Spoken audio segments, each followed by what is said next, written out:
如果女儿的冤魂久久不散，你会怎么办吗？2024最新美国恐怖片《邪教招魂》来了，鬼魅重生，重口味，女儿从父亲的身体内钻出来。话说故事发生在2007几年的美国，大卫坐船出差后疲惫而归，他连喊几声女儿玛莎的名字，却无人回应，心中的忧虑如潮水般涌来。因为他看见女儿的车子就在院子里停着，所以他肯定玛莎就在家里，于是他来到了2楼。最后他在浴室看见了玛莎割腕自杀，那个画面恐怖的让人窒息。估计刚死不久，大卫瘫倒在地，从此大卫噩梦连连啊，晚上基本无法安睡，每次都被噩梦吓得全身出汗。问题是他竟然还能听见女人的哭声。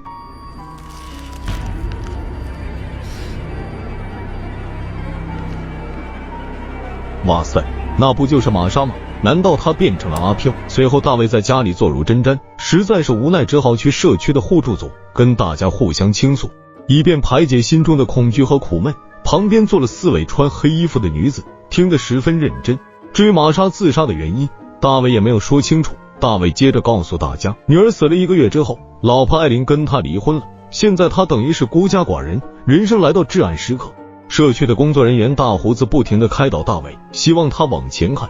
不过大卫最希望的就是如果能利用通灵板跟玛莎说一下话就好了。大胡子认为那只是美好的想象而已，千万不要把那个通灵板当成救命稻草。活动结束后，那4名黑衣女子拦住了大卫，意思是他们有通灵的本事，在这方面可以帮助到大卫。不过大卫根本就不相信，因为他其实是无神论者。不过当领头的女子说出女儿玛莎的名字，就让大卫非常的吃惊，因为他从未对外透露过女儿的名字。领头的女子声明，这是他们聆听大卫心声的结果，说的神秘兮兮的，如果大卫改变主意了，他们会找到他的。这把大卫搞懵逼了。时间一天一天的过去，家里的灵异现象并没有消失。艾琳抽空回来，把自己的衣物拿回父母家。两人之间其实没有什么大的矛盾，主要是艾琳在女儿死后心情极差导致的。到了晚上，那些怪事频频出现，还影响到大卫左手掌的伸展。没错，在这个家中的确是有个阿飘在游荡。大卫找到了玛莎的日记本，里面夹有一张女儿的合影，这引起了大卫的注意，因为画面上除了女儿，其他人脸部都被画花了。有时大卫也能感觉到玛莎的存在。接着大卫仔细阅读了女儿的日记本，有几页纸写满了为什么，为什么，大卫都看呆了。有时大卫在看那张照片时，手上突然多了一条女人的内裤，接着听见楼梯的有动静，走过去一看，没错，玛莎正在上楼。大卫叫了女儿的名字，玛莎停顿了一下，接着又往上爬。这下大卫心里有数了，于是跟了上去。玛莎在自己的房门口停了下来。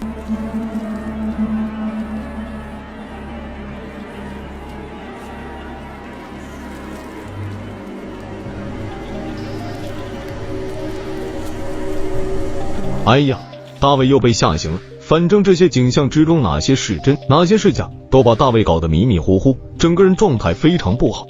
最后大卫下定决心去找那4位黑衣女子帮忙。果真他在社区的办公楼遇见了他们，他们也感知到大卫的来意，他们答应可以到大卫的家里搞一次净化，不需要大卫给他们地址，他们可以自己找到的，然后就走了。大卫回到家还没有几分钟，那4名黑衣女子就找来，随后4人立即开始做法事，可是被一阵敲门声打断。大卫打开门一看，哇塞，竟然是艾琳，她是来取邮件的。开始他还以为他们是大卫找的小姐呢，生气的跑到屋外，大卫也跟着出来。艾琳后来听大卫说，那些人只是灵媒，就是来搞净化的，这下反倒把艾琳惹火了。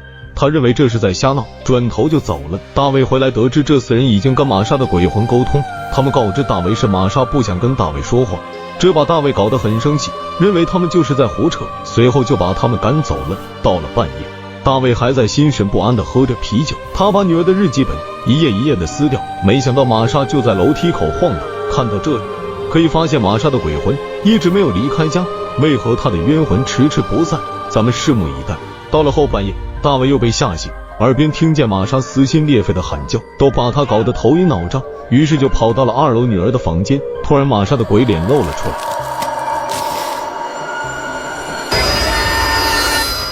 大卫再次被吓醒，但是床边的玛莎鬼魂若隐若现，反正就是搞得大卫不得安宁。不过这次大卫觉得玛莎就在旁边，于是走了过去，果真玛莎跪在地上默默无语，他就去扶住玛莎。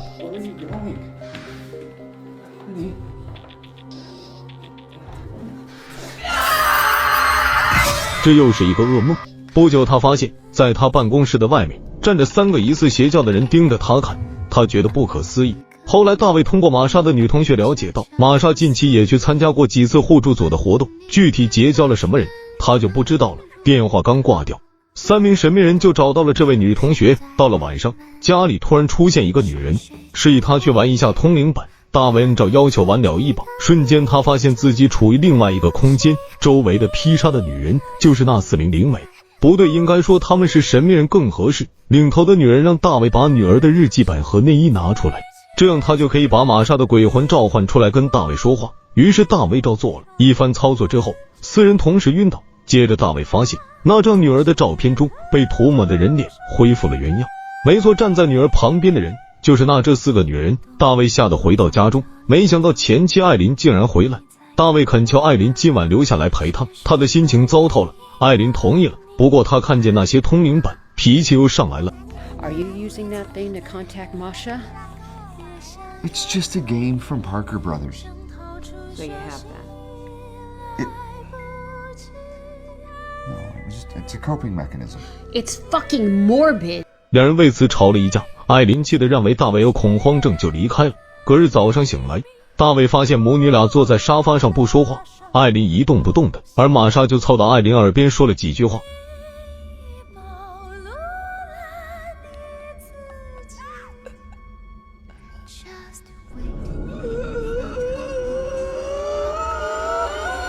大卫又被吓醒了，没想到这次梦里又出现了艾琳，他喘着粗气，他简直就是被噩梦和阿飘包裹着，生存的空间已经几乎没有了，这样下去他迟早会发疯而死。就在这时，2楼传来玛莎声音，他不停地叫着爸爸爸爸。大卫想不去都不行啊，因为他的一只手指被红线牵着。大卫战战兢兢走到2楼的浴室，吓得他瘫坐在地上。玛莎自杀的场景再次出现，万万没有想到玛莎开口说话。 Daddy, bring me back. Bring me back. No, bring me back. 大卫又被吓醒了，满身是汗。他走到了窗外，看见3名神秘人站在外面一动不动。到了第2天晚上，大卫提着一些玛莎的用品来到了社区大楼，他想自己搞个招魂仪式，把玛莎的鬼魂召唤出来。他要好好沟通一下，否则他真的会被搞得发疯而死。因为他发现女儿日记本里有一段话，就是那4个女人所念的咒语，渐渐起作用。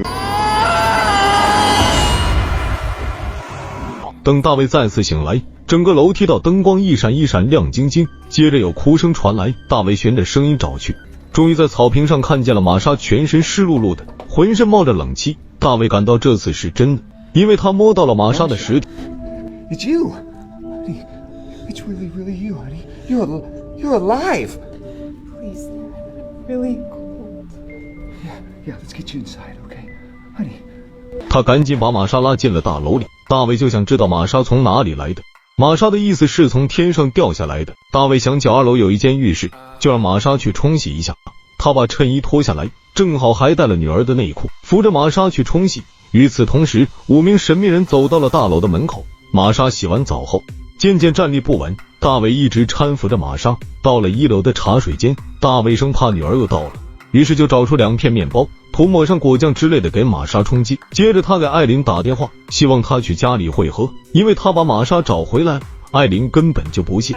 突然手机传来邪恶的声音，很明显这个电话是无法再打下去。大卫只好回去找玛莎，就看见她站在那里发着呆。他的意思是他记得她是谁了，然后转过头恶狠狠地盯着大卫看。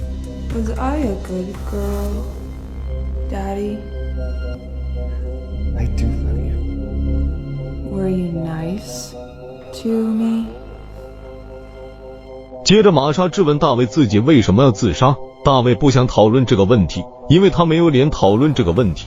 他是个禽兽父亲。大卫就拉着玛莎赶紧离开这里。很快大卫发现那些神秘人封住大楼的门口，玛莎大声的叫喊他要玩游戏，然后使劲摆脱了大卫的手，就开始在大楼里乱窜。大卫就在后面追逐着，那个感觉就像是父女俩在玩躲猫猫的游戏。大卫无论怎么找都无法抓到玛莎，最后又回到了茶水间。他看见面包还在，但是玻璃杯却不见了。正在大卫狐疑之际，玛莎用玻璃杯砸到了大卫脑袋上，大卫应声倒地。他感到害怕，分明玛莎这是来索命的，于是走出了大门。他掀开那些神秘人的头套，哇塞，可把大卫吓一跳，这分明是人形怪物，难道是从地里冒出来的？吓得大卫只好返回大楼。接着就看见玛莎拿着一把尖刀，话音刚落就奔着大卫杀去。大卫一个没有来得及躲避，肚皮就被划伤，他一脚踢开了玛莎，赶紧往2楼跑。玛莎一路尾随着大卫，无论怎么躲避，结果都被玛莎发现。父女俩再次发生了激烈的厮打，大卫就把玛莎推到一边，两人就在那里喘口气。玛莎开口说话 Masha hates you, David. So she sent me instead. 哇塞，大卫就被这个玛莎咬得全身血淋淋的，十分的恐怖。大卫奋力反手一击，强力把玛莎压到身下，捡起地上的尖刀，一阵乱捅之后，玛莎不再说话，露出2排尖尖的牙齿。其实这个不是玛莎，她只是披着玛莎的人皮的另外一个鬼魅。大卫就想赶紧逃吧，可是他被那些神秘人包围了，然后被摁在地上摩擦，再摩擦，最后玛莎的双手竟然从大卫被割伤的肚子爬了出来，接着玛莎整个人从大卫的肚子里钻了出来，他重生了。影片到此结束。我认为本片拍摄的还行，满分5星我给打分3星半。这是一个令人悲伤的故事。道貌岸然的父亲其实是禽兽不如，受到了应有的惩罚。女儿在外界的帮助下，最终获得重生。当然这只是一种臆想，恐怖氛围的营造还是不错的。好了，谢谢大家的捧场，明日见。